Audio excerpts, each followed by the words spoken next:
who you are, what your organization is, and then what's top of mind. So I've got two things that are top of mind for me today. One is the verdict, and I don't need to explain why, I think, to anybody in this room. And the second, as far as like more specifically to this group, is really how it's really about redistricting, because yesterday we got the application for people who want to be redistricting commissioners for the county. And so I've been thinking a lot about how to get a really diverse group of people to do the redistricting. So those are my two things that are top of mind, and that's related to this group because I think you guys are some of the people who are very interested in that. So with that, I'll hand it over to Diane and then just keep picking people. Okay, so I'm Diane Leeds. I'm co-chair of the VEOAC with Petra, and I'm also a member of the San Francisco Peninsula People Power. And in terms of things that are top of mind, yes, the verdict is definitely top of mind, because one of the first areas that we in People Power started working on was the areas of criminal justice reform. And in fact, we're still trying to do a lot in the county on helping the Board of Supervisors see the need to set up a civilian oversight board. Secondly, what's top of mind is redistricting, because I think that's something that is very immediate as well, in terms of making sure we make redistricting happen transparently and apolitically. And I will call on Walfred. So I guess since we're talking about redistricting, I want to apply for that. So maybe we can talk about that later if I'm allowed to. The other thing I guess I mentioned about the trial. Honestly, it's I see people celebrating. I don't feel like celebrating. I think this is something that should have already be happening. It's only like a small step forward. I mean, you see all the stuff that's happening out there, and I see like on my Facebook feed people celebrating. I get it, but we should expect more. And so that's kind of my thoughts on that. But right now, yeah, the redistricting.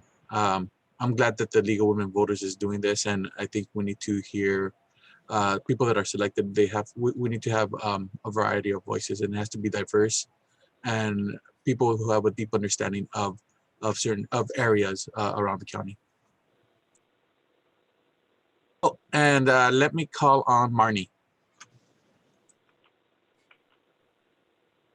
Hi, everybody. Hi.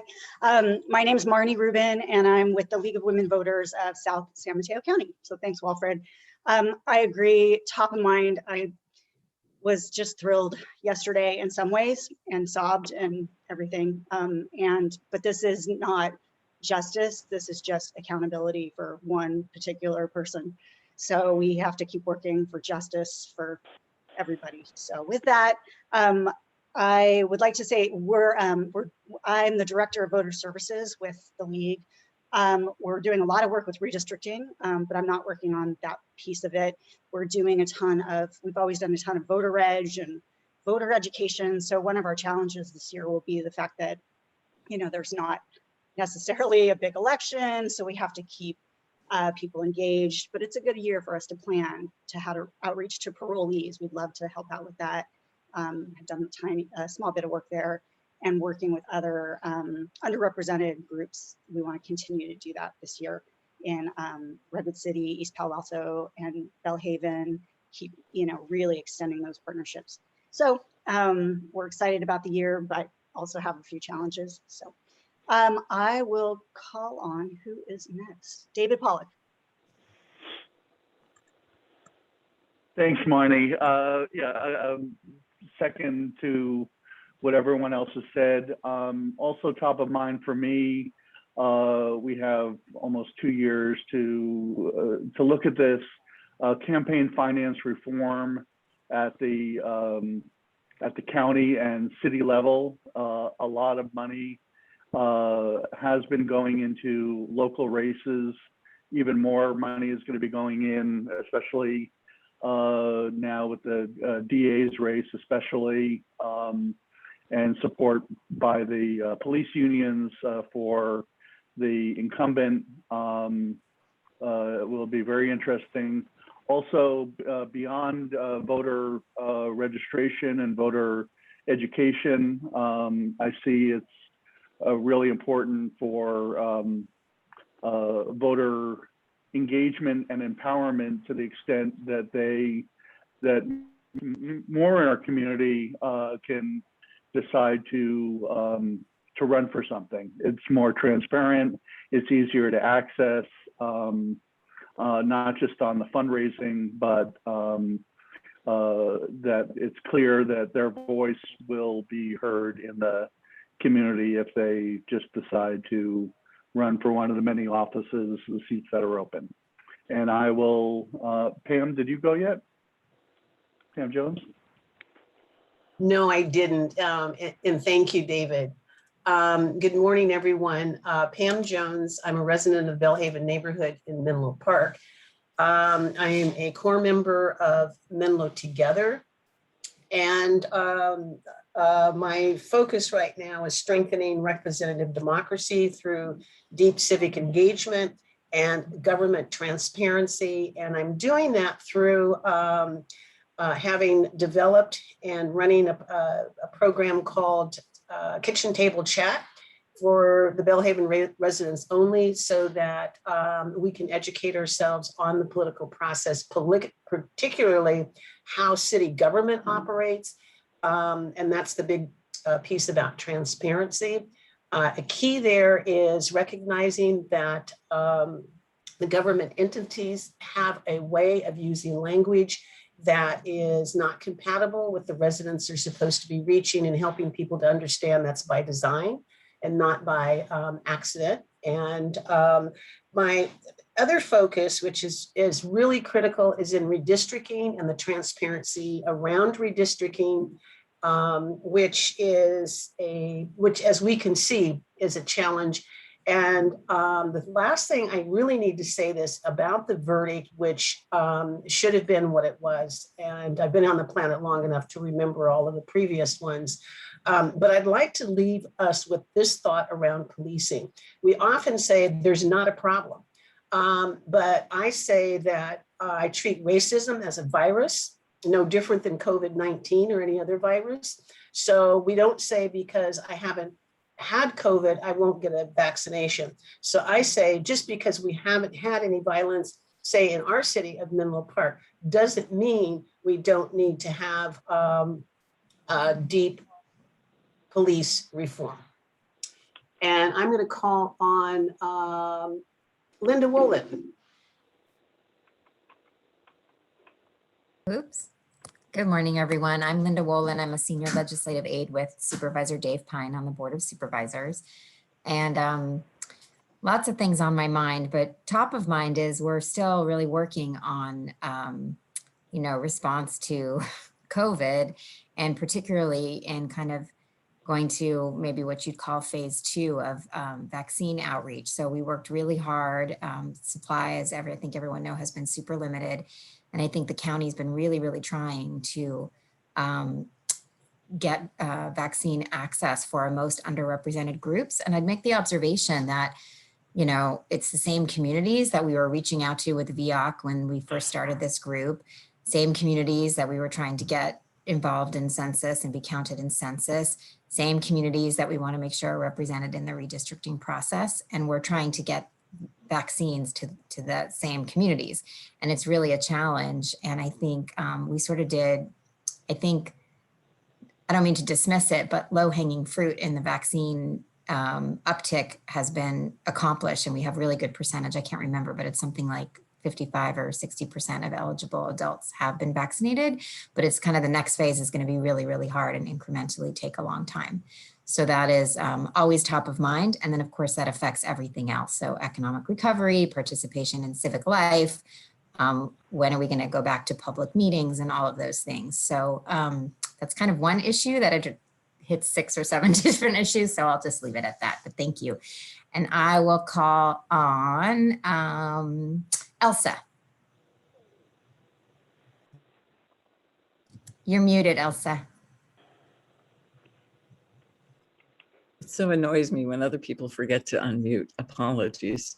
I'm Elsa Schaefer. I'm I have a history with the San Mateo Democracy for America of chairing or co-chairing their election integrity task force, which sometimes is a big deal and sometimes it's a tiny deal.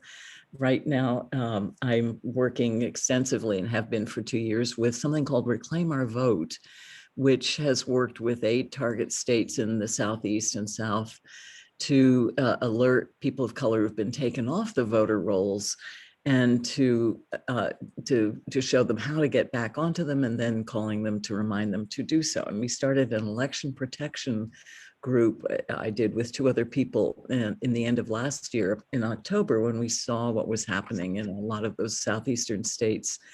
And I ended up managing the Georgia effort, which then of course ended up being another 2 months. So it got very deeply embedded with the New Georgia Project and the Peanut Gallery, and have always been so grateful that we live in an area that is so much more transparent and fair relative to any of all of that stuff going on. I also, though, I kept thinking back yesterday to Rodney King almost 30 years ago, and thinking that was on video also. And I didn't realize it would, but I cried when I heard. I just sat in my car and didn't go into a doctor's appointment until I heard the full verdict. And that, you know, it couldn't have come out another way, but that it seemed as though the whole earth was breathless waiting for that. And how sad that we have to be breathless waiting for something so obvious. And it is the right step, but it is only step one. And I so look forward to helping that unfold. We just started a group that I co-chair with the San Mateo County, I never get this right, the Democratic Central Council, Democratic Central Committee on police reform. And we have a growing number of people on that. And Pam, I just might knock on your door on that one, I have to say.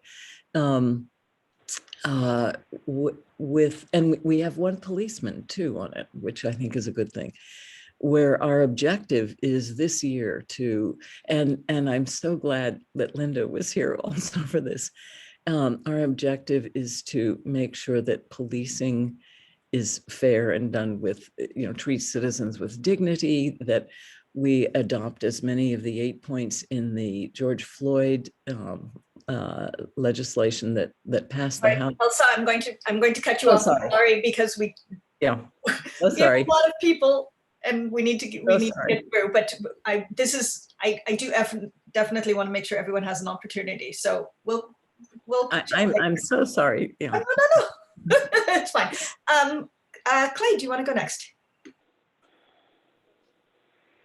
Hi, I'm Clay with the City of Menlo Park, and top of mind is redistricting and what it's going to entail. And I saw the county thing, so I'm hoping to promote that and help people apply for that opportunity. Pick somebody? Sure. How about Sarah? Sarah O, why don't you go first, and then we'll go to Sarah A.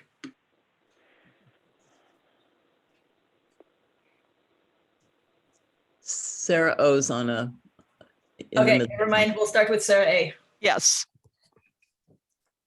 That's okay. They're going to Sarah A instead of Sarah O.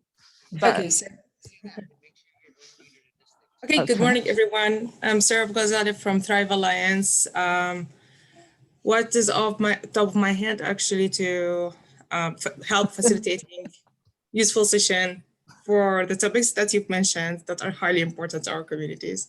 So I will move it to Sarah O. Okay, can you hear me this time? Yay, okay. Sarah O'Brien, election specialist. I'm in the office at registration and elections, which is why the mask. actually in our old phone bank because, or small phone bank, because we're doing some remodeling in our main office. So anyone who's familiar with the background of our office, this is not it. Top of mind today for me is wondering, will I get my first shot this afternoon? Will they have the vaccine?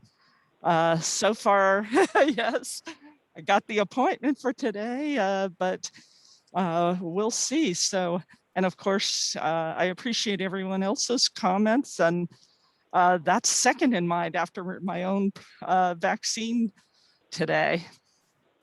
I will go to, Judah, did you already speak? No, I haven't yet, but thank you. Yes. I will go ahead. Judah Thomasoff, legislative aide for Supervisor Carol Groom. Obviously, I certainly have top of my mind the verdict yesterday, and I think there are people here who have spoken very eloquently about that, so I won't go any further with that. I actually, one thing that I've been thinking a lot about is boards, commissions, and committees, and the fact that they are a really important part of our civic life. And I would encourage everyone as they go out and help let people know that they can apply for this new committee on redistricting. And hopefully we will get a broad spectrum of people on there, which I think we can. There's a lot of interest now in civic engagement, but that there is real value in sitting on a board, commission, or committee before just jumping into an elected seat. And I hope that people understand that value and continue to consider it and talk about that. Another thing that I'm actually very excited about, which is kind of off topic, but that the Arts Commission, for example, has been working for over a year, and they put in a pilot program, an art program into the county jail over a year ago, and have been trying to get another program into the jail. It's been in the wings, but COVID sat in the way of it. And we are not just now looking like we can finally, we've got the funding in place, we've got the staffing in place, the materials in place, but it looks like we're getting really close to being able to bring arts into our jails for programming. And as I think everybody recognizes, whether it's poetry or some other form of art, that it's a really important way to express not just some of the challenges that we have in life, but also to reflect upon the things that are that we can be grateful for. And I'm really trying to work a lot in my life at starting from a base of what am I grateful about, and then looking for the things that are challenges that we need to combat. I'm not quite sure who hasn't spoken now. Did Stacy speak? Cece Halver, did you speak? I did not speak yet. Thank you, Okay, Judah. great. I'm Stacy Haver with the Legal Aid Society of San Mateo County. I think everybody's already said a lot of things that are top of mind. I guess the one thing that I want to echo from what Linda was saying was that I am hopeful that the county's efforts around racial equity and inclusion for the census and then for COVID-19 and vaccinations will spill over into some of this VEOAC work.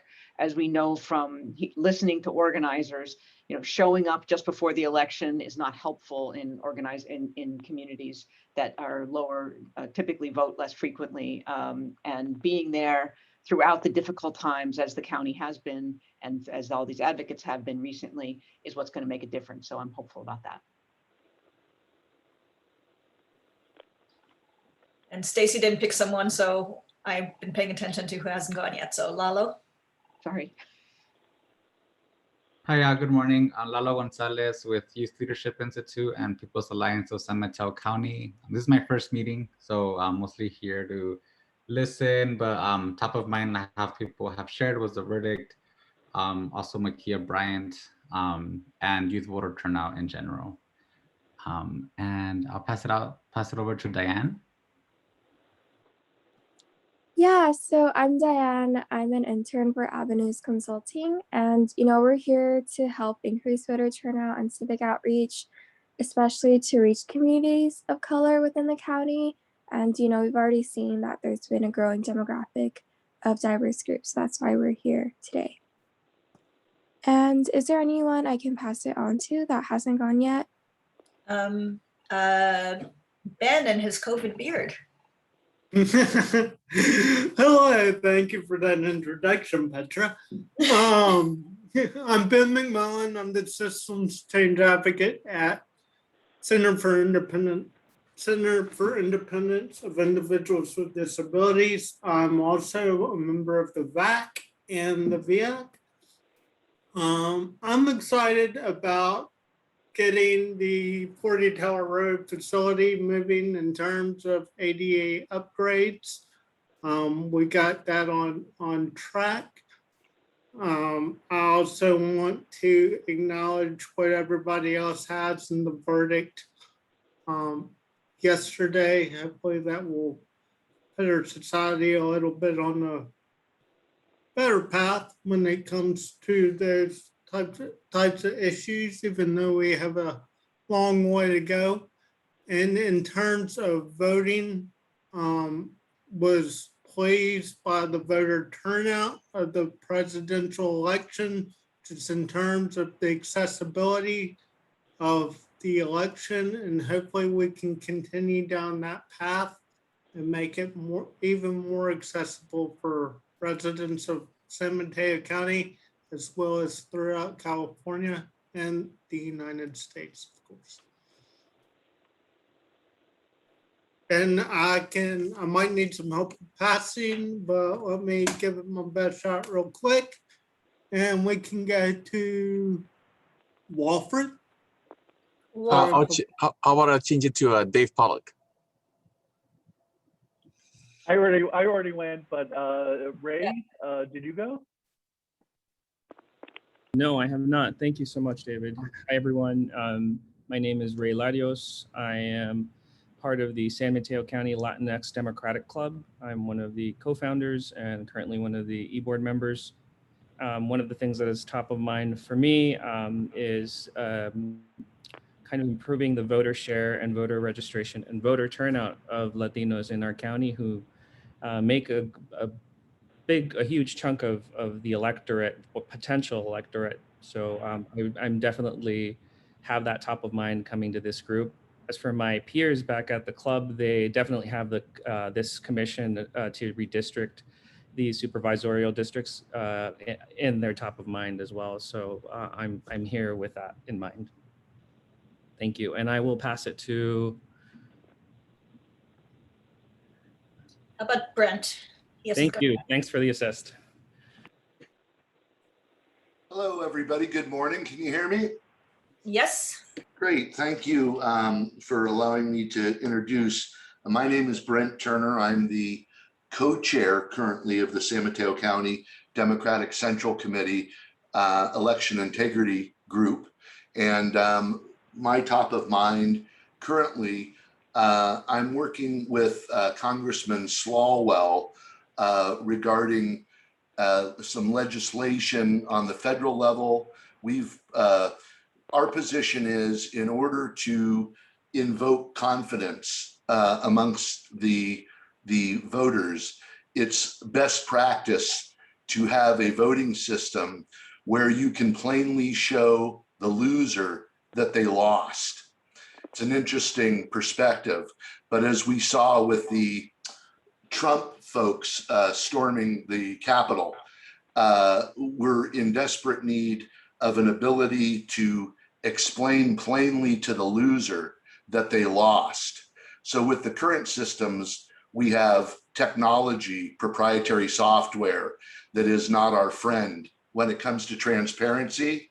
So currently I'm working with Congressman Swalwell and others to push for and advocate open source software election systems that are paper ballot systems. And we're hoping that those are included as part of President Biden's infrastructure plan, so we can protect against not only outside country interference, i.e. Russia or China or North Korea, but also the perception that there is something amiss with the election. So that's my top of mind.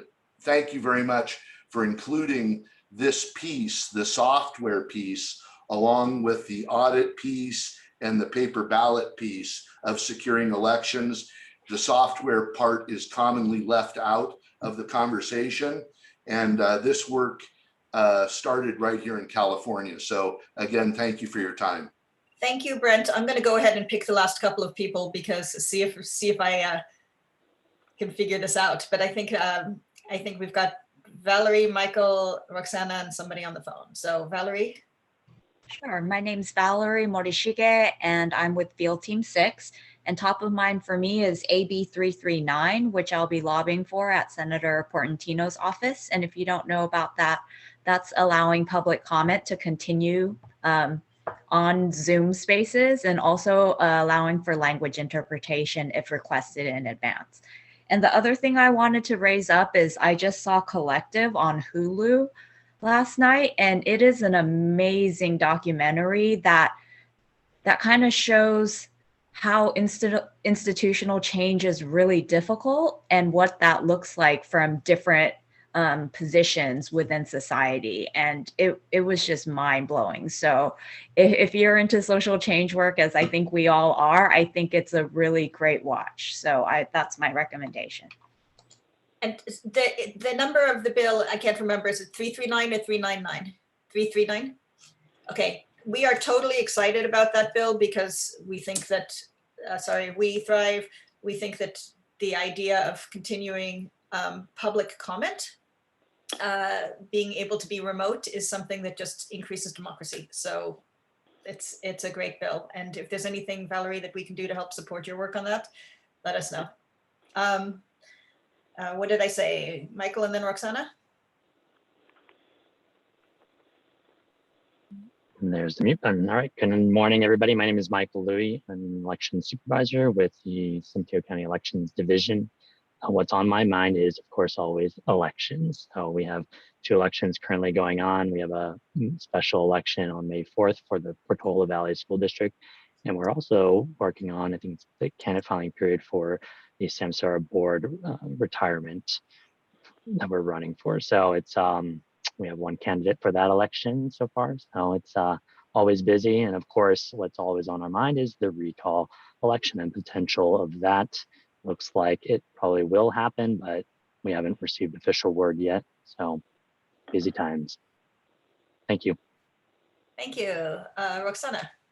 Yes, good morning, everyone. My name is Roxana Enriquez. I'm just here to listen today, and I am also a Redwood City resident, and I am the organizer director for the San Mateo County Latinx Club, and I'm excited to be here.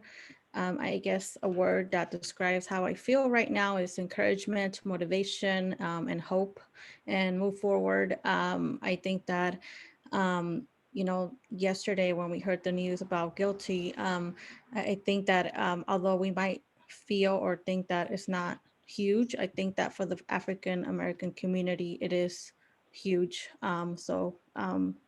I just want to add to that, but I second what everybody said. Thank you for having this.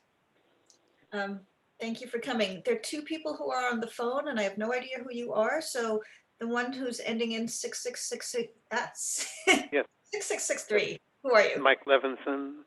I was a frequent attendee, and that's my first issue. Is at some point last year, I got dropped off the VEOAC email list. I brought it up at the last VAC meeting, but I didn't get any announcement for this meeting either.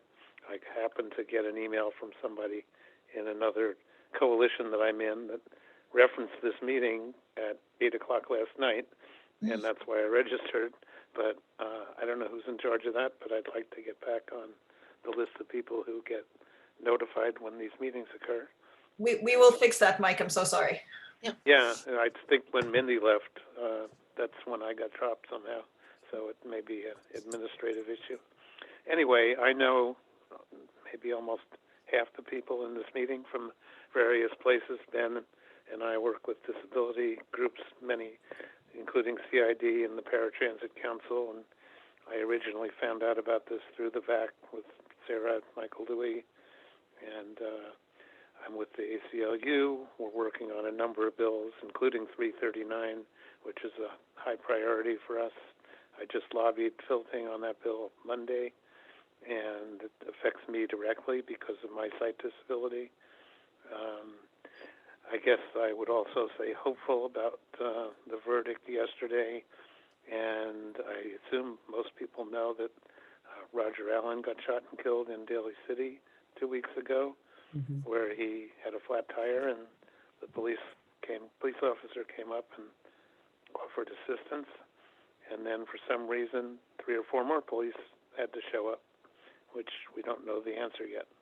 But I have a feeling if there were white people in that vehicle, the single officer would have solved whatever flat tire they had, and they'd have gone on their way. Anyway, I'm involved with the Disclose Act and campaign finance.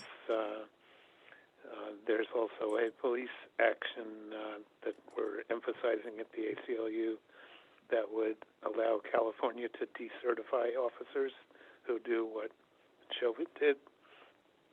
There's currently only 4 states in the country who cannot decertify a police officer for things like that, so they can get fired and go get a job somewhere else. And that's SP2 for those who care. Anyway, I've been lobbying on a lot of those, and I'll be doing more lobbying on the Disclose Act bills next week in Sacramento. So that's as brief as I can keep it. Thank you, Mike. Connie came late. Connie, do you want to just do a quick introduction, and if anything is top of mind that you want to share? Thank you, Petra. I was actually listening on the phone, so I think that was me. So thank you. My name is Connie Guerrero. I'm here on behalf of the San Mateo County Latinx STEM Club. I'm the club president. We are very interested in making sure that we participate with the redistricting for San Mateo County.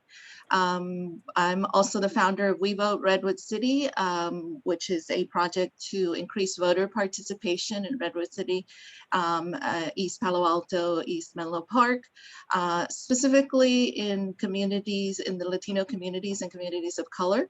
That's something that I founded in 2017, and something that we've been working on a lot. And we have a group of ladies, Latinas for Action, that have really stepped up to go out to the communities and get people interested in voter registration and voter participation. That's something that we hope to continue to do in the next election cycles.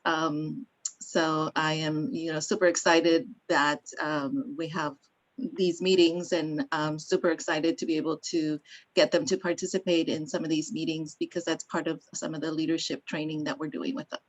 So thank you. Thank you, Connie. We just had one person who joined. Jenny, do you want to do a quick introduction? Sure. Hi, everyone. My name is Jenny Bach, and I work with Diane at Avenues Consulting, and we also do work with the Filipino Bayanihan Resource Center, which serves largely the Filipino community of Daly City, also on civic engagement. So thank you for hosting this today. Great. Thanks, Jenny. I know we just spent like half the time doing it wasn't just introductions, it was sharing. But it's really important. Like, we just miss, especially with the Zoom life, we really miss what everyone else is doing. So I wanted to really focus this meeting on each other and what everyone else is doing. A couple of things that I do want you to know is that Thrive has created a page on redistricting on our website under special initiatives. We'll put it in the chat, but we are trying to keep that as up to date as possible. So for instance, there is the link to sign up to be on the redistricting commission for the county. There's lots of links to resources from Common Cause, Asian Americans Advancing Justice, and we're trying to keep tabs on what's going on around the county. It would be really helpful if, when you guys have things that you want to get out there in the world, if you email it to me or Sarah, so that we can, Thrive Sarah, not elections office there, Sarah A. But we'd like that to be kind of a community resource. The county has created an redistricting webpage as well, but that's just for the county level and just very official. So this is more of a community space. We also have, under civic participation, we have our webpage on voting, and there you can see all of the Zooms of previous meetings, as well as links to the PDF of the slide presentation that the elections office did with all of the great numbers and graphs about voter turnout in the county and broken down in lots of different ways. So we have both from the elections office, we also have Mindy Romero's initial report. We don't have her final report, but the presentation that she gave us a couple times ago, and the recording of the Mark Berman event. So that's all on our webpage if you need to go back or if you want to share some of that information for people. So I hope that's useful. And if there's more things you think we should add, just throw it out to us and we will add it. So now I'd like to go, first I'd like to talk about outreach to parolees. And I will hand that over to Diane. And then after that, we'll talk about the different bills that are on the state level. So Diane. Okay, so I'll turn it over to you, Sarah, after I'm done.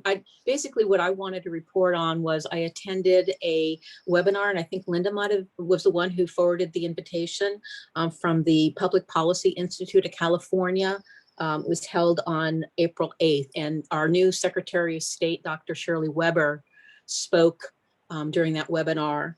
And one of the things that was important that she said is, her goal as Secretary of State is to make voting more convenient, and the need to educate all people about voting, including parolees who, again, because of the passage of Proposition 17 in November 2020, are now eligible to register to vote and vote. And lastly, one of the things that she said was the only number that's really a good number is 100%.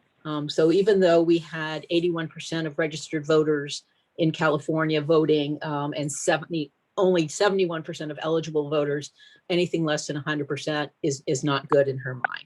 So in terms of what the Secretary of State's office is doing to educate people about the Proposition 17 and the right for parolees to vote, one thing is they have sent a letter to everybody who is currently on parole with information about their right to register to vote. And that was, she gave the number of approximately 50,000 people are currently on parole and eligible.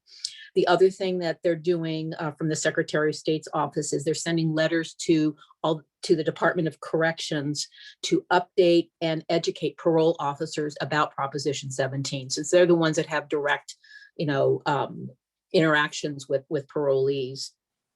They're also looking at legislation that would require the Department of Corrections, I believe that was Department of Corrections that she mentioned, that they require them to register parolees as part of the release process. So that with all the other stuff that they do when they release it, that, hopefully they give them a voter registration form and make sure they fill it out before they leave. So again, that's legislation that has not yet been introduced, but that's something that she mentioned. And then finally, she's, the Secretary of State's office is very interested in partnering with local organizations to get out the word and to educate parolees about their right to vote. So that's my kind of quick overview about what's happening from the Secretary of State's office. And I want to pass it to Sarah O'Brien, because I understand there's some things that are happening locally in the county. Thanks, Diane.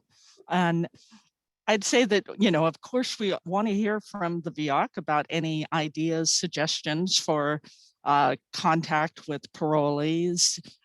When we say throughout the state, there are 50,000, you can imagine that our number here in San Mateo County is going to be fairly low, when you compare it to, say, Los Angeles County.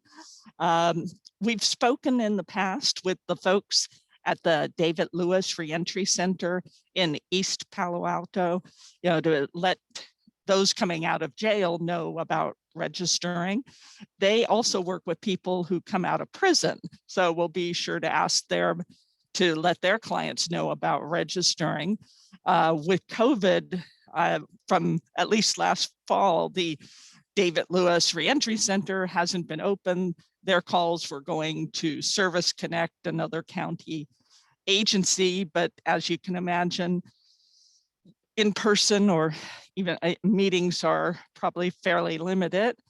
The state, I understand, has a regional parole office in Redwood City, and we'll get in touch with them about how we can reach parolees through them. If it's something, we were talking about putting together some sort of flyer to be available, maybe as something a parole officer could have hanging in the lobby or in their office, or as a handout when there are community events, or to mail to places like the Reentry Center, probably shelters and transitional housing locations also. So we welcome other ideas and look forward to, if you have some thoughts on a flyer or handout, please let me know. Otherwise, we'll work with our wonderful graphics department and see what they can come up with for us. That's it from me. Okay, so I guess back to me about state legislation.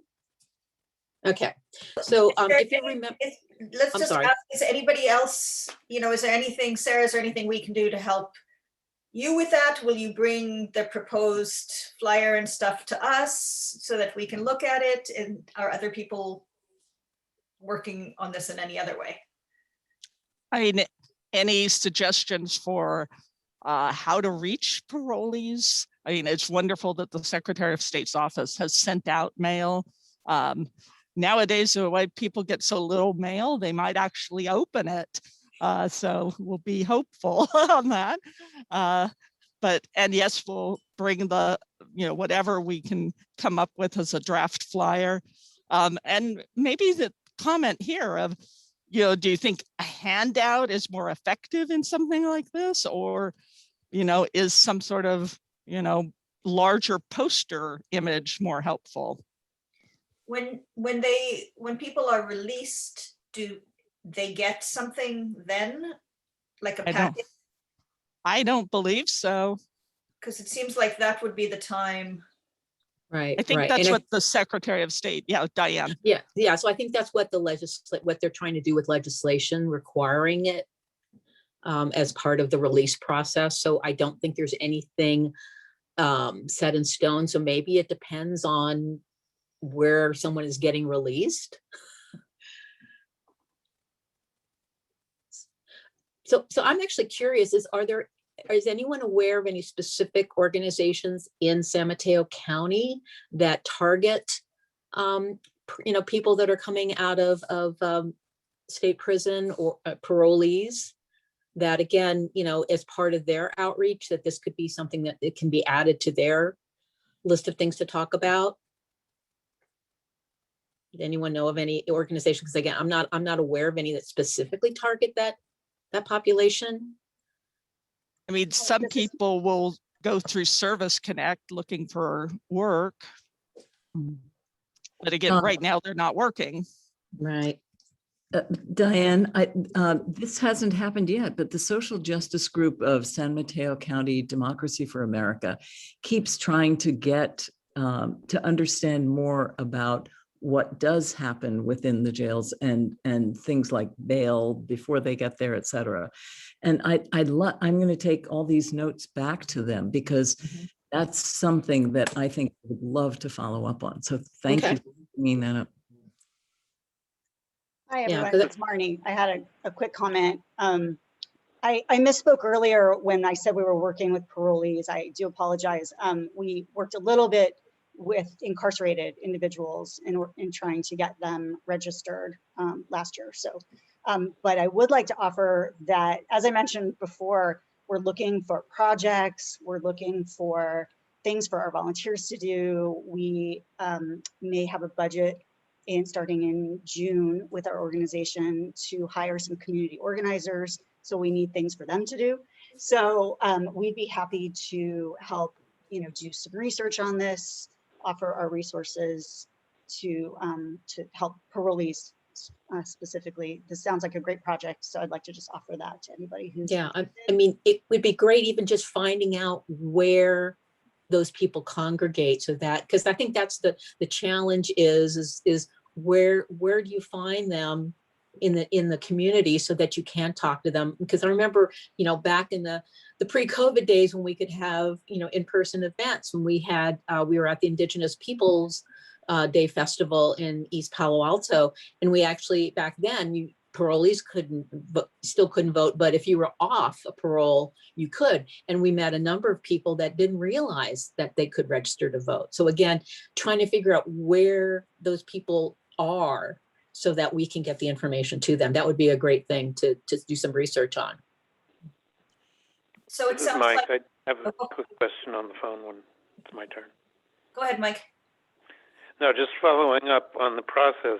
When you say they're going to ask people or allow people to register when they're released, where would that information, or how would that information be transmitted? That would go directly to the registrar?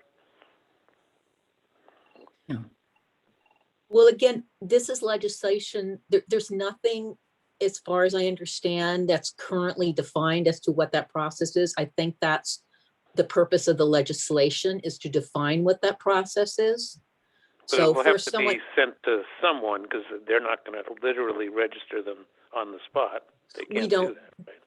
well, you don't know, Oh, really? there's no, I mean, again, this is something that the Secretary of State's office is looking into. I mean, I think ideally, if there's a way to do it as they leave, if that works. That's fine. The reason I'm asking is if part of the registration form that they fill out, whatever it looks like, includes, let's call it, best means of contact, whether it's an email or something else, in addition to just a street home address or something they might have to put down anyway, that would allow whoever gets that information to contact them, after registration. Right. Say, you have been registered to vote, the next election is, or whatever you want to send to them. Just put it on whatever the registration form is, and right, well, accommodate whoever's going to get it. Yeah, because I think the registration forms are Sarah or Michael can correct me. I think they're pretty standard in terms of the information that's requested.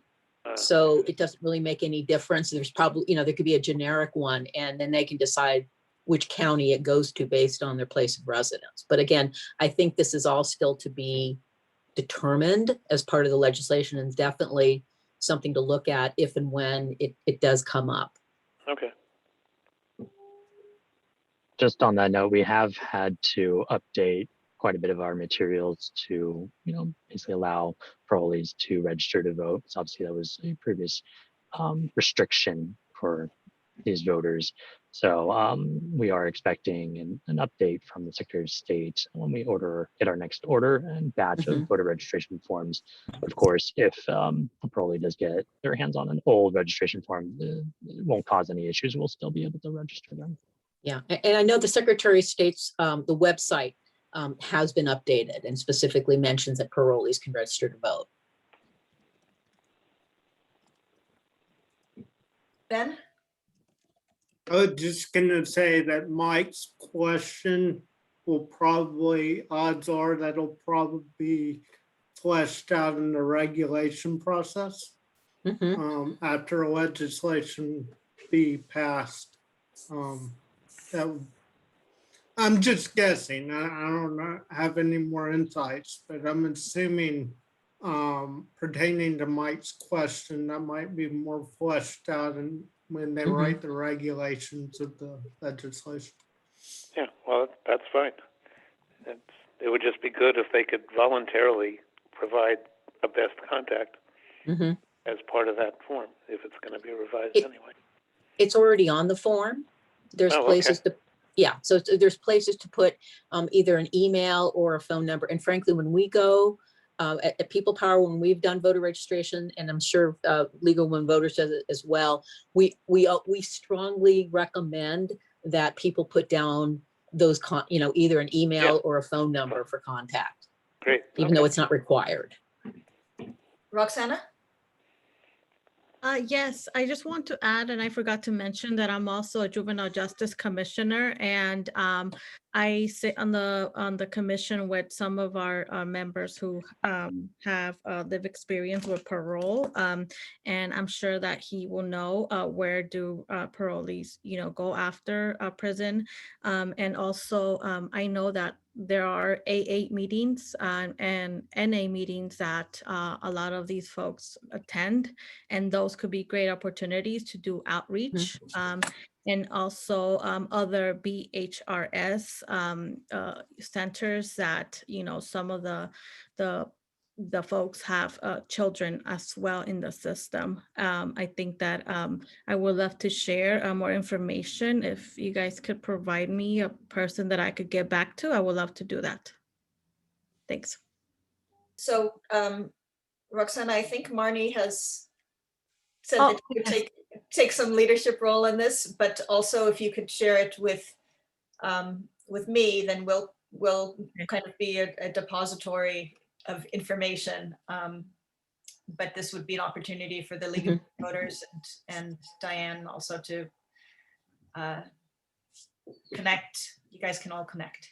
Yes, I also know here in San Mateo County, we have a program called FLY, and they actually teach, they have a package of, to give parents to navigate the system.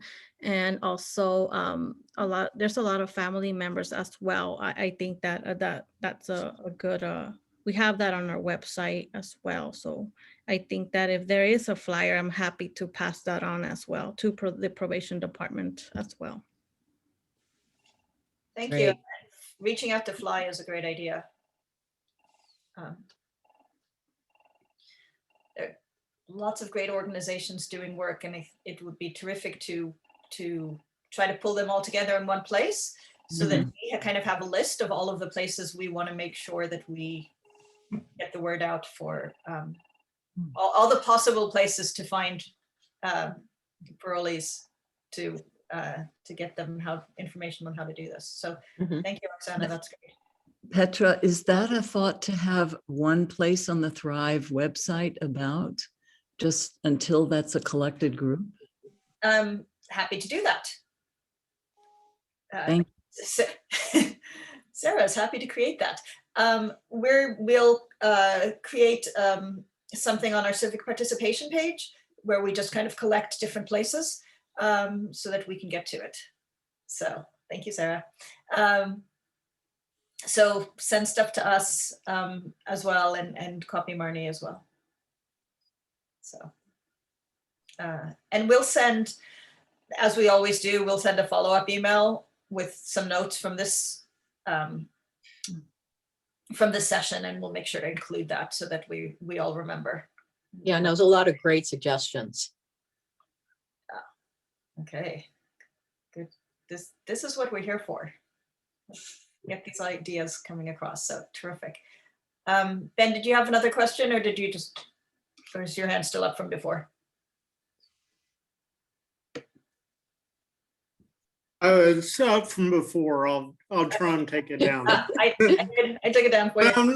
So I'm not standing out throughout the whole meeting. I think it's down now. Yeah. Job train's another great idea. Thanks, Roxana. Okay, we will pull these all together. Okay, ready for legislation? Yeah, no, I kind of jumped the gun a little bit on that. So anyway, so I think a number of you were on a presentation that we held with the Assembly member Mark Berman back in January, where he talked about some legislation that he was working on and companion legislation in the Senate. So I'm just going to give you an update on where some of those bills are. So one of the bills, SB 29, which was introduced in the Senate, was basically taking some of the provisions from, you may remember back because of the pandemic, there was some legislation, AB 860, that was passed that added some additional requirements for the November election to make sure that people could go vote safely, including mailing every registered voter a ballot. So SB 29 just took a couple of the provisions from 860, basically mailing every registered voter a ballot and ballot tracking. Basically extending that until January 1st of 2022. And the main reason for that, there was some urgency to get that legislation passed because there were a number of special elections coming up, and then also the possibility of the recall election. And so it was felt that it was necessary to at least extend those two provisions. Now, at the same time, Assemblymember Berman was working on AB 37, which was viewed as a longer term bill, looking at, again, the fact that we had such a great turnout in the November 2020 election, and looking at some of the provisions of 860 that maybe we should continue going forward. And that's some of the things we discussed with Assemblymember Berman, giving him feedback in terms of things that we saw that worked really well in November. So initially, when we met with him in January, the bill basically had nothing in it other than mailing a ballot to all registered voters and doing ballot tracks. He has since, there were a number of amendments made and passed the Assembly Elections Committee. So essentially what AB 37 currently includes is, one, it codifies mailing ballots to all registered voters moving forward, so for forever at this point. The other thing it does is it extends remote accessible vote by mail to all voters. Before November, remote accessible vote by mail was primarily designed for voters with disabilities and overseas voters, if I'm correct. And now it's saying, let's extend it to everybody. So hopefully we'll see more people using it. So that was included in the bill that was passed by the committee. It also extends the time to return a ballot to the elections office. For November, it was what, 20 days? I can never remember the number of days, but for AB 37, it's extending it to 7 days. So election day plus 7 is how much time people will have to return a ballot and still have it counted. Obviously, it has to be postmarked by election day, by 8 p.m. election day, for it to be counted. Because again, historically, late arriving ballots was the main reason ballots didn't get counted. So it's nice that it got extended. Currently in legislation, it's election day plus 3, and it's been extended out to election day plus 7. It also authorizes that counties that are capable can start processing ballots 29 days before election day. So again, that's just, making sure the ballot has been signed, there's no issues with signatures, opening up the envelope, but not actually doing any tabulation. So essentially getting everything ready to tabulate. And again, as I'm looking at Michael and Sarah to make sure that I'm presenting that correctly. And the last thing that it included was ensuring that the vote by mail tracking system is accessible to voters with disabilities. And when I first saw that, I wasn't exactly sure what they were getting at. And so I looked into some additional material that went along with the legislation. And right now, the Secretary of State's position is that the vote by mail, the ballot tracking system, ballot tracks, is accessible to voters with disabilities. So again, if it isn't, this would be a time to kind of get that information to Assemblymember Berman. But why they're putting it in this legislation is they want, again, to codify it to assure that accessibility to the ballot or to the ballot tracking system continues moving forward. So again, that passed the Assembly Elections Committee on April 15th, 6 yes votes and 1 no. And it's been referred to the Appropriations Committee since there is a cost to the counties to administer these. And that's where it sits right now. The other bill that we were looking at was SB 90, which was sponsored by Senator Josh Becker. And the goal of SB 90 was to improve the process for verifying signatures and also to provide additional privacy, because right now your signature's on the outside of the envelope.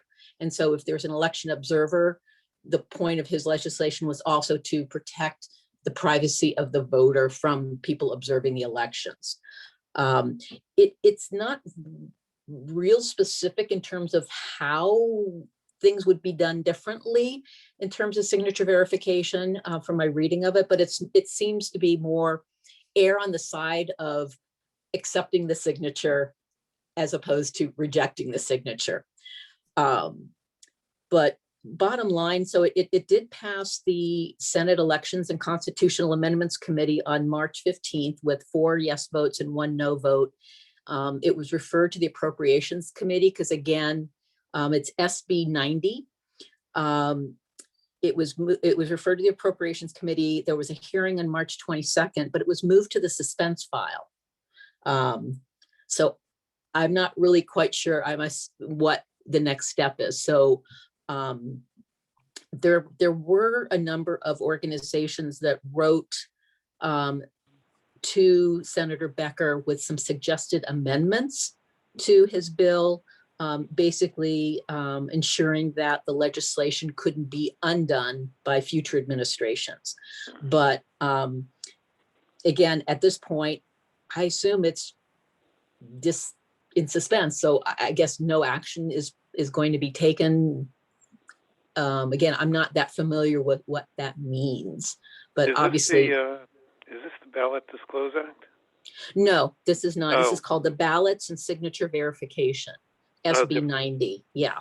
There's a similar number that I must have. Yeah, I know. There's a lot of numbers. So yeah, so it was introduced on February 17th. And again, it passed the Elections Committee on March 15th, but again, it's just kind of stuck in appropriations. And again, they don't really say why.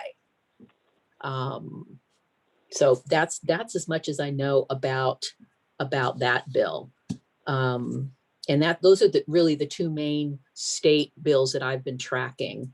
In terms of national bills, there's HR 1.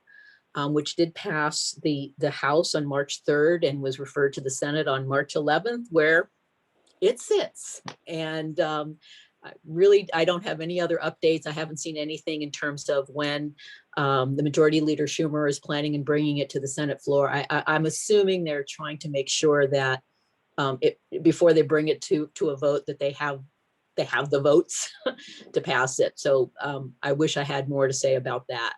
They're actually pausing to wait for a couple of Supreme Court decisions because they worried that the language from some of those decisions might inform how they revise HR 1 and S1. No, that's good to know. Yeah. So again, that's where that one sits. And in terms of HR 4, which was the John Lewis, I don't think that's even come to a vote yet in the House. So I don't know if anyone has any more information on that, but that's what I know about what's happening with bills specifically related to voting. Diane, could I ask 2 quick questions? Sure. Actually, and for HR 4, and you're right, now I'm blanking out on, did it pass the House? Because no, I don't think it's been brought up. Yeah, but HR 1 and 4 are the 2 they're waiting for. They're now going to pause several months to wait for the Supreme Court decisions, which may not come until July. But back to SB 90 within the state, I heard Mike question this. I too thought that that bill also had something to do with that talked about including on the ballot itself. A list of who supports and who opposes those ballot measures. Am I wrong about that? Yeah, that's not on that bill. Because Okay. I've looked at the language on the bill, and it's basically all around verifying signatures. And again, what the process is if there is a missing signature or a mismatched signature, and again, providing more privacy. Because when the envelopes are open, there's people observing, and right now, again, signatures and information is readily observable. That is all that's really all it covers. It's a pretty, it's a pretty specific bill. I mean, one of the things was why isn't it just part of AB 37? But it just seemed to be on a completely different track. No. If there's time later, I'd love to bring up AB 1416, which is on that other front about getting opponents and proposers or supporters. Why don't you go ahead and do that briefly now, and then we can talk about it more this time. Yeah, give us the quick overview. Yeah, thanks so much. I'm sorry I didn't bring it to you before though too. So AB 1416 has not been brought up yet by the elections committee within the state, but it is a bill to let voters know on the ballot itself who supports and who opposes a ballot proposition. And there's been research done that proves that 20-some% of the people say, yes, I did read the pamphlet that I get in the mail ahead of time, so I do know supporters and opponents. Whereas 79% of people said, please, I'd love to have that information on the ballot. Yes, which would make the ballot longer. We hope in a minority of cases that it would actually add another page to the ballot. But so many people are confused about two things: judges, who do I vote for, and ballot propositions, when sometimes you can be a little confused about what the real impacts are. And many of us do refer to, well, where does the League of Women Voters sit on this? Where does the California Teachers Association sit on this bill? And so this bill, AB 1416, would propose putting up to 15 words for opponents and for supporters, so that when the person is actually voting in the voting booth or on their table at home, they would see who's for and against. And that can, even if you've read it, it can either reassure you, oh yes, I did understand it correctly. I do want to vote this way based on those two elements. And it turns out it's one of the most important things consumers would like to have on that ballot. It's an issue because there are some ballots, and we know there are 11,000 variations of ballots in our own county, but there's some ballots where it would need to make it longer, but it's a vast minority of those numbers of ballots. Often there's a lot of white space left. And a group of us are going to talk with, from California Clean Money, actually, with Mark Berman on Friday about this. And I mentioned the VEOAC, and it would be fascinating to know whether any groups within this think that it would be helpful for their constituents to be able to have that actually on the ballot. And I'm sure it's a budget issue as well. Sarah, you can talk to this. But I just wonder, within the budget of the elections offices, the degree to which that could be helpful for people, for voters, versus some of the other things that we also do. If there's any way to not make it be more expensive, but to make it be more helpful. What does that sound like to anybody? I had a couple of things to add. This is Mike, because I'm also with the Clean Money campaign. We had a call last night. Senate elections is having a hearing on Monday, and it was by Stern as the author, but I probably had the bill number wrong when I was talking about 90 before. No, actually, SB 90 is the correct number. This is Diane. I was incorrect. Josh Becker bill is 503. Oh, okay. Oh, thank you. Sorry about that. Okay. No, it sounded very familiar. We just talked about it last night. But I thought maybe I'm wrong. Anyway, so Stern is having a hearing at 9 a.m. Monday on the Senate side. So it's identical in the Senate and the Assembly right now. Obviously, they can each make their own amendments and then reconcile it. But the other thing that the elections office would want to know is that they're requiring that the typeface be the same as the candidates, and the rest of the ballot. So it's not in some funny kind of, print or font, and that they are bolding the words supporters and opponents, so people will clearly know that, nothing on there relates to candidates or anything having to do with a ballot proposition. And anyway, there's a lot of detail in there that has hopefully responded to any criticism that came from other people. Yeah. I'm just curious whether, Mike, thank you so much. I'm curious whether there are any representatives of either the Latinx group or the Filipino group or any of the disabilities group. Are there any particular thoughts you have about being able to see those 3 supporters and 3 opponents actually on the ballot itself? Or is it too new an idea right now? From a disability standpoint, it wouldn't matter to me, other than it would take me longer to vote, because if I'm using a screen reader, I have to listen to all the supporters or somehow scan past them. But I'm willing to do that. Just one thing else, so when I was looking at starting to read up about SB 90, I did notice that the Legal Women Voters California is currently supporting SB 90. Thank you, Marnie. Yes. There are a lot of groups that are nonpartisan that are supporting this. And also, I've been working with ACLU on bills unrelated to this particular bill in the past, where they run it through the Senate and the Assembly simultaneously. And for example, someone just mentioned that Berman was not 100% in support yet. So even if it fails in the Assembly, the Senate bill can still go all the way through to a floor vote, and then they just have to get it, through the Assembly after it's passed the Senate, which sometimes is easier. But we'll still try on Friday with Mark. Oh, absolutely.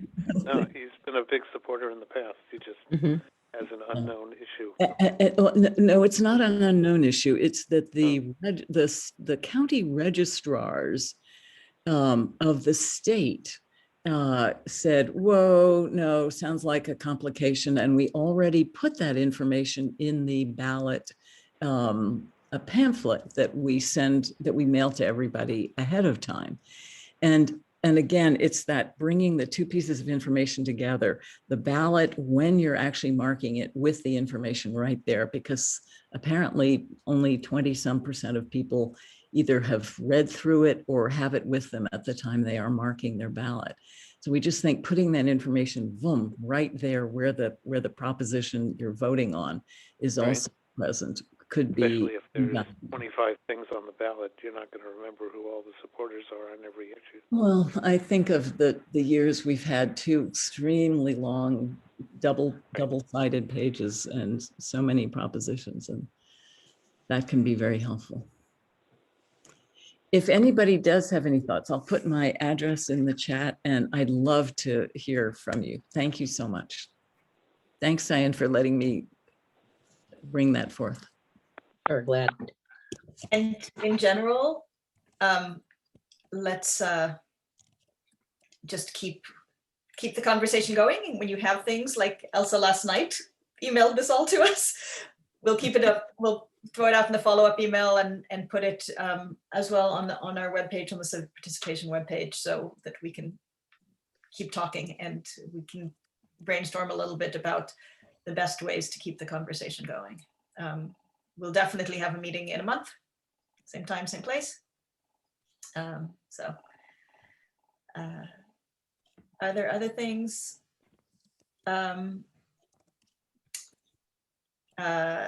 Yes, Lalo, we will absolutely put you on the emails. Actually, anybody who signed up today is going to get on the email list. You have to actually take yourself off if you don't want to be.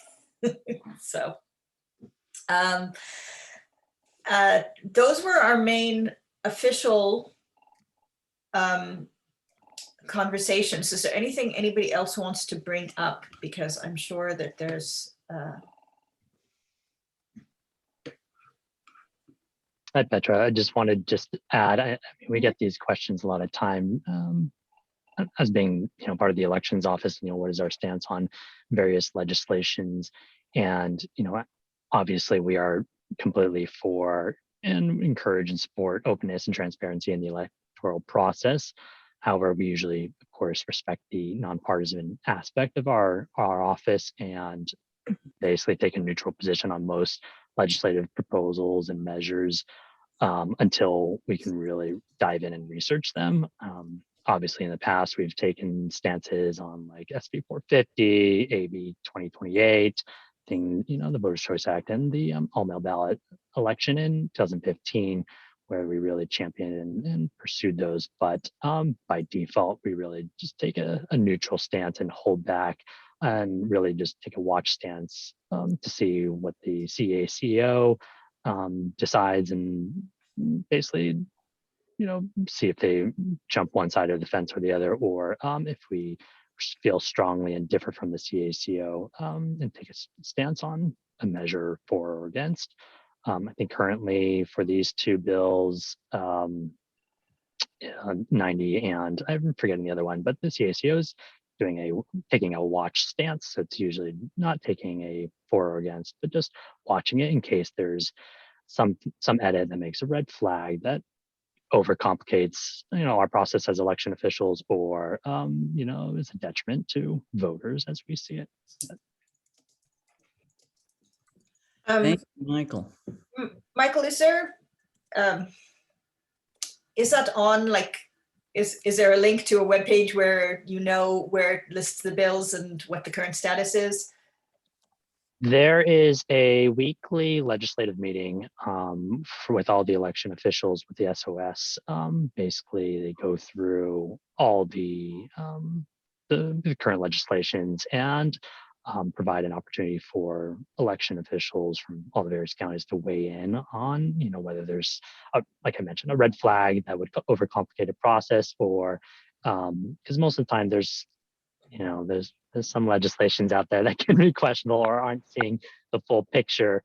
And if certain election officials from other counties feel strongly about something, they can take a stance, and CACO can kind of echo that stance to either advocate for something to be stricken out of the bill or something to be added just to clarify and make it smoother and either pass or not pass in the when it comes to vote. In terms of whether it's on the webs, I haven't seen it on the SOS website, and I don't know if those meetings are open to the public, as they are again for the election officials and the SOS to kind of have a brainstorming session on various legislations. I can look into it though to see if there is a public link to listen in on those meetings, or wait for, I guess, a published document on our official stance as election officials across the state. Thank you. Yeah, that would be fun to have. Which just shows you my idea of fun. Anybody else want to pipe up with anything before we sign off? Marnie first, then David. David has had his hand raised for a while, so I'm going to let him go first. Oh, thanks, Wendy. Quickly, I mentioned before about campaign finance reform. It's really complicated when we're talking about 2021 separate jurisdictions in San Mateo County. Through Petra's introduction, started a conversation with Common Cause and a few elected officials at the local level, wanting to explore options for change. If anyone else knows of elected officials, community leaders in different cities that are interested in doing more to explore what could be done or what should be done, give me a holler and I'll try to get you in the loop on that. David, could I mention the Alex Lee bill that he introduced on his first day, I think in December? You know about that? Right. Okay. No, yeah, so I know about that, but that's a reform at the state level, which is great. But then what I'm looking at is at the county level, Board of Supervisor, DA race spending, which is going to be a big can of worms, but then also at a local city level, different city council races, or even school board, and what funding looks like. So needed. Those numbers are going sky high. It's just outrageous. Yeah, Dave, if anyone has send any thoughts, anything, let me know. If there's anything you want to send to us to include in our follow-up email. Okay, yeah, let me put a message together and then I'll get it in a follow-up, and then anyone who's interested can contact me and the Common Cause folks. Thanks. Thanks, David. Okay, now Marty. Thanks. So I wanted to just mention that we, so the League, as many of you know, South San Mateo County League did a huge push last year. We had a grant from Silicon Valley Community Foundation that we worked with a number of people on this call, and it was just a fantastic project. And we are doing an analysis right now, a little late probably now that it's April, but we're doing an analysis of our results for that grant. And so I'd like to just put that out there. If anybody on the call who are also grantees has already done this process, we'd love to, work with you and see how you did that. We're going to be presenting the information at our California League meeting on May 19th. So, we'd love to just, if anybody's actually done that work already. Sarah O'Brien has been amazing and really helpful when getting us a lot of information we need. And the results look really great, but we need to just do a little more analysis. So I also may be reaching out to those of you on the call that we worked with just to, see, get a quote or just some information from you on how our partnership went. So, and I'd also love to just say really quickly, we're going to be doing a big student outreach push, young voters. And so for anyone on the call that wants to do that, we have a couple, projects that we're thinking about, like an art contest for students, high school students and young voters on the importance of voting, and a video production process that we're looking at that a couple of you have helped us out with to produce some short videos for students. So anyone in that category can also contact me as well. So thanks, Petra. This is amazing as always. So thanks, Marty. Two things. First of all, the money was administered through the Silicon Valley Community Foundation, but actually came from the elections office. Yes, so I'm sorry. That's and okay. I just want to make sure everyone knows that. Thank you very much for the yes. Elections office for allocating money directly to the community organizations. That was awesome, and we're hoping to do it again. And please let us know when we need to talk to you about that, because we do not want to miss our opportunity to do that again, because I think that was super effective and super groundbreaking. The San Mateo County decided to do that. So please keep us in the loop for when it's time to ask for money again, because we like money. It helps do the important work that we're doing. The other thing is, Marty, if you want to present your results at the next meeting or the meeting after, that'd be kind of fun to see. I think that would be really interesting. Just a short presentation, like this is what we did, this is what worked, because everybody who's on this call wants to know what works well. And I was going to ask the same thing, if you could present, Marnie, so that we could see. Sure. Yeah. And if anybody else, other grantees on the call, we could do a joint presentation. But yeah, I'm happy to do that. When is the next meeting? In a month. Yeah, it's probably in a month, right? Of course. May 19th. Yeah. Oh, yeah. So yeah, we'll have our information then. So yes, count us in. Okay, you're officially on the agenda. Okay, we have 3 minutes before everybody has to run to the next meeting, so I'm going to call this over so we can all run to do whatever we need to do in our 3 minutes before the next thing happens. But thank you guys so much. This was super productive, and we will follow up with the 400 things you guys asked us to follow up on. Thank you, Petra. Everyone. Thank you, everyone. Everybody. Thank you. Goodbye, everybody. Thanks. Thank you. Have a good day.